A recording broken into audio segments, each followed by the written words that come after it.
Say hello. Nagagawat. Gadis. Who the hell are you? Eenyu mo'aati? Neighborhood watch. Anoolaadha dhaabbatee si dalaalaan ture. Kee qofarratti maaliif hin xiyyeeffan? Gochuudhaaf yaaleen ture. Haa ta'u malee waan akkasii baay'ee ittiin danda'an. Maali garuu ati haadha ko? Ani hin beeku. Ji'a darbe keessa maaliif hojii dhaabde? Naan dubbachuu hin barbaaddu?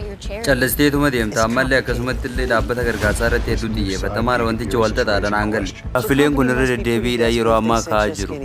Si erginaan dhaabbatichi abdii kutateera jechuudha.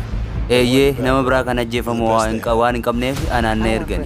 Namoota isaan qaban keessaatti nama cimtuudha. Ani isaaniif hin hojjedhu. Humna kiyya waan gaariirra na oolchi.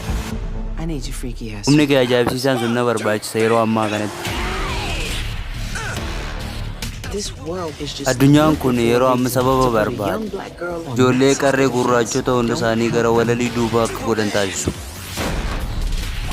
Yeroo rafuu hin dandeenye sanitti hojiin hojjedheenii ni miti. Rakkoorraa isaan oolchuuf yaada namoota nuti hin dandeenyeetiin malee yaada namoota nuti jenneetiin miti. Ishee gargaaruu waan dandeenyu isinitti fakkaata gaafa namoonni biraa dadhabanitti. Namoota hangamtu bakkee sana jira. Namoonni abdii kutatan isaan oolchuudhaaf karaan tokko ni jira. Anaaf.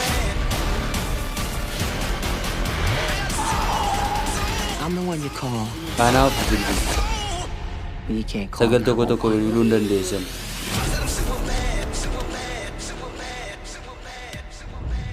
Miksiyooroo tiivii sabiskiraayib gochuudhaan biyya afaan oromootti hiikame ni argattu.